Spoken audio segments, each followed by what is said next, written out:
பழிக்கு பழியாக நீதிமன்றம் முன்பே ஒருவரை வெட்டி சரித்த கும்பல். 15 மாதங்கள் திட்டம் தீட்டி கொலை செய்த கும்பலை 2 மணி நேரத்தில் கைது செய்த நெல்லை மாவட்ட போலீசார். என்ன நடந்தது விரிவாக பார்க்கலாம் இந்த செய்தி தொகுப்பில்.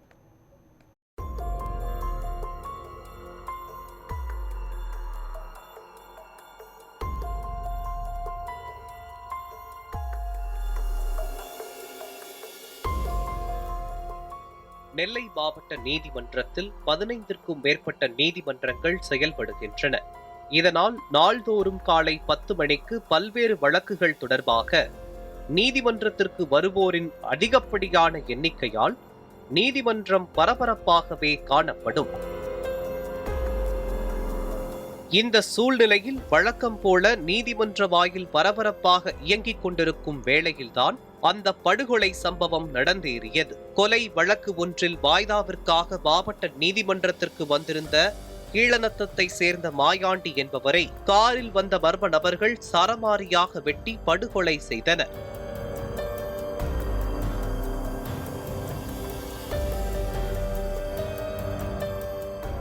நீதிமன்ற வாயிலில் இருந்த உய்காட்டான் என்ற உதவி காவல் ஆய்வாளர் மற்றும் வழக்கறிஞர்கள் சிலர் கொலை செய்த நபர்களை பிடிக்க முயற்சித்ததில் சங்கரலிங்கம் என்ற ஒரு நபர் பிடிக்கப்பட்டார்.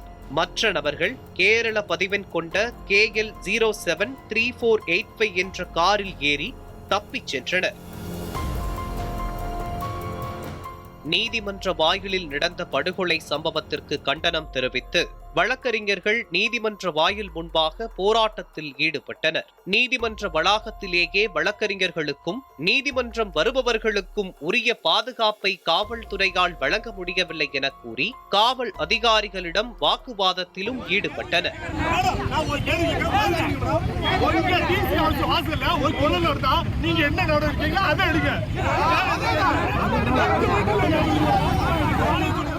இதனைத் தொடர்ந்து போராட்டம் நடத்திய வழக்கறிஞர்களிடம் பேச்சுவார்த்தை நடத்திய காவல்துறை உயர் அதிகாரிகள் இனிமேல் இதுபோன்ற சம்பவம் நடைபெறாது என உறுதியளித்ததன் அடிப்படையில் வழக்கறிஞர்களின் போராட்டம் கைவிடப்பட்டது. தினமும் நம்ம பாதுகாப்புக்கு ஆள் போட்டிருக்கோம், ஸ்ட்ரென்த் இருப்பாங்க, ஒழுக்கமாக வாட்ச் பண்ணுவாங்க. இது என்ன நடந்திருக்கு நம்ம கண்டுபிடிச்சிருக்கலாம்.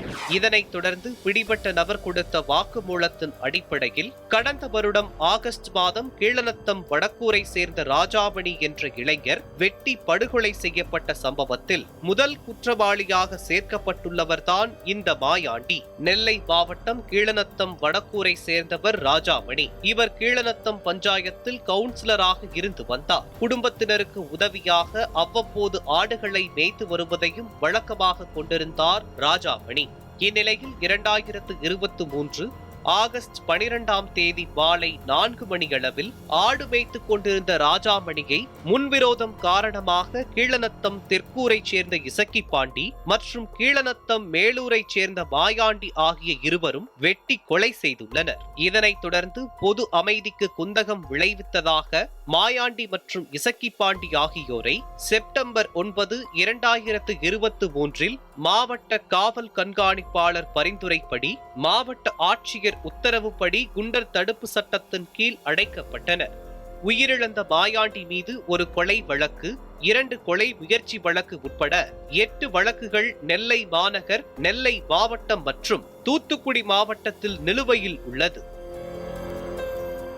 ஒரு கொலை முயற்சி வழக்கின் விசாரணைக்கு ஆஜராக வந்தபோதுதான் மாயாண்டி கொலை செய்யப்பட்டார் என்பதால் இந்த படுகொலை பழிக்கு பழிவாங்கும் நோக்கில் திட்டமிட்டு கொலை செய்யப்பட்டது என அம்பலமாகியுள்ளது. கொலை குற்றவாளிகளை கொலையான 2 மணி நேரத்தில் காவல்துறையினர் கைது செய்திருந்தாலும் பரபரப்பான நீதிமன்றத்தின் முன்பே திட்டம் தீட்டி ஒருவரை விரட்டி கொலை செய்த சம்பவம் பரபரப்பை ஏற்படுத்தியுள்ளது. நியூஸ் 7 தமிழ் செய்திகளுக்காக செய்தியாளர் ஆல்வின்.